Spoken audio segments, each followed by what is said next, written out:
Hey, Michelle McGinnis here. I'm glad you tuned in because today we're going to talk about our feelings and emotions, our feeling moments is what I like to call them. Feeling moments, because that's all they are, is they're moments that we're having a specific feeling, and when we become consciously aware of them, we have the power to allow ourselves to flip out of it. So today's topic, we're going to talk about the feelings of overwhelmment, frustration, anxiousness, worry, and doubt. And the reason that I categorize those together because I really go by what they feel. What's their vibration of those feelings? And to me, this is kind of what they represent. I don't know if you can see this. There's a ship right there. Two people on a boat or something, and there's a huge wave coming. And to me, when I feel overwhelmment and frustration, and a little bit of anxiety with it all, it's the idea that I'm feeling like I'm getting encapsulated. I'm being enclosed. There's a lot of energy to it. I can feel it in my body, but I feel like it's here, and I'm trying to get it to go this way. I'm trying to get it to go through my body and not just stay in my body in this hardball vibration or frequency. So the one thing you got to know is that all day, every day, you are having feeling moments. It is constant.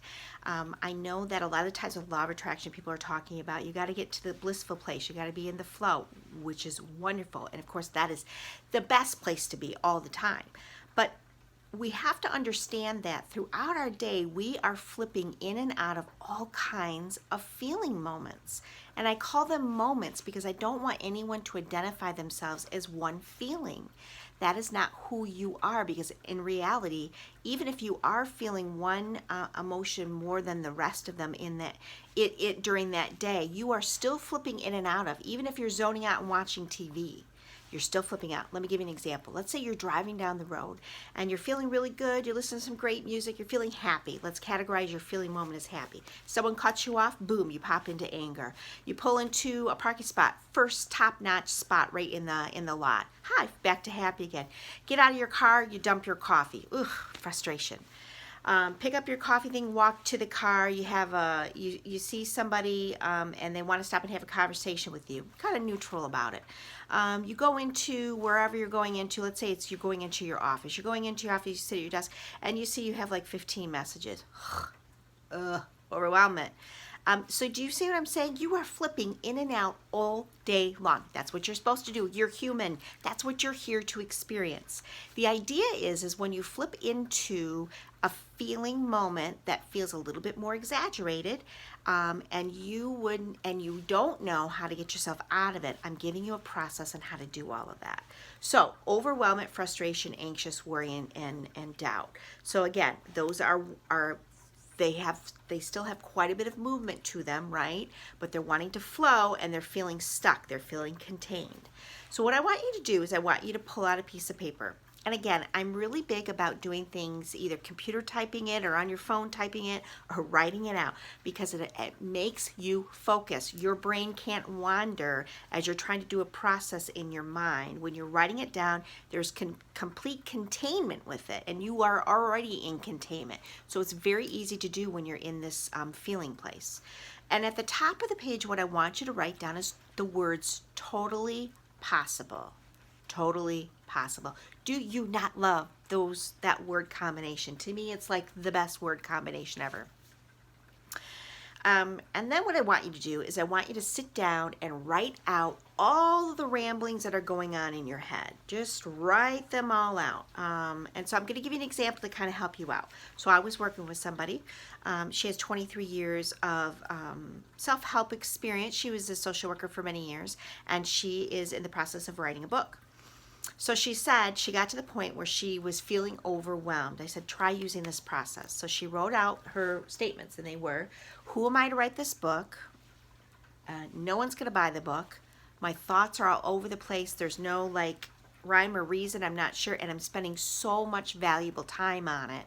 I'm feeling like this probably isn't a good use of my time. Great, wrote them all out. Okay, so let's break them down. So let's take a look at it. So when you write something down with the mindset of overwhelmment, you cannot continue to look at it with in that same feeling moment, because you're going to keep getting the same answers to it. Does that make sense? So that's why we wrote at the top, totally possible, because we have already told our subconscious mind that we are already going to be looking at this from a whole different set of eyes. So whether it's your best friend or a cheerleader, you're going to pop yourself into a totally different person while you're looking at this. So when she looked at it and she said, who am I to write this book? Well, the reason I started to write the book is because I've got 23 years of experience of helping people.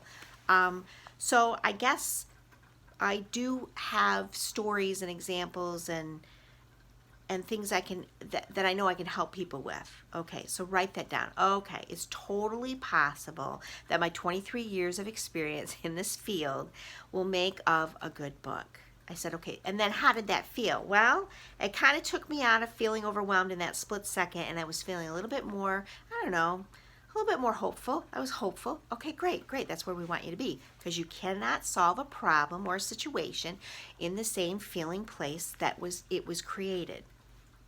Second sentence I think she said was, no one will buy my book. And so she had to look at it from different perspective. Well, who would want to buy my book? Not, if I'm going to a totally possible scenario, who would want to buy it? Well, somebody who needs help in the areas that I'm writing about. So, yes, it's totally possible. And I actually could gear it towards people who are in the social work field or who are in therapy, or even psychologists who want to look at it from a social worker's point of view. Okay, so those are the type of people who would buy your book. Yes, great. My book is not even cohesive. This is a joke. Well, she said I had to look at it from a perspective of, if someone were to come to me and say, I don't know what I'm doing, what would I tell them? I would be their best friend, and I would tell them, of course it's not cohesive. Nobody's written a book that was cohesive from the get-go. You're getting your ideas out on paper, and that's why it's taking so much time.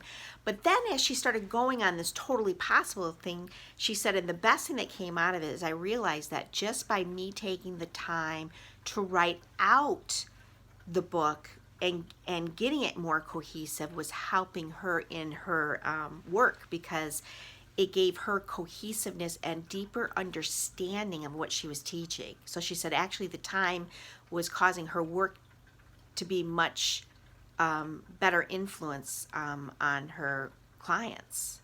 So she said, so really everything really is totally possible, and that was a scenario. But she had to write it out. How is this totally possible?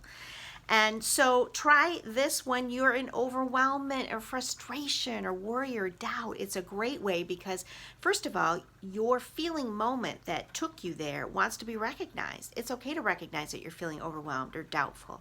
And this would be great for people trying to, who have fears of things, fear of flying, fear of cleaning out that garage because it is so overwhelming. Like, you got 25 years of stuff in your garage and it's feeling extremely overwhelming. Well, how could it become totally possible? How could any event that you're feeling any of these emotions be totally possible? You have the solutions. They're always there, my friends. But sometimes we just have to take the focus off what we were feeling and flipping it into a different feeling moment. So she went from feeling very overwhelmed and doubtful of herself all the way to feeling more hopeful, peaceful, and she said by the end of it, she realized that she was the person to be doing it. So she could feel the happiness. As she went back to write her book again, she was feeling very overwhelmed and happy and grateful. And those are the perfect places to be, correct? So I hope that helps, because we all need to find our magic every day. Don't ever be afraid of your emotions. Realize that they are feelings that are going through our body in that specific moment, and we don't have to own them or be them. So find your magic and be your magic today. Thanks so much.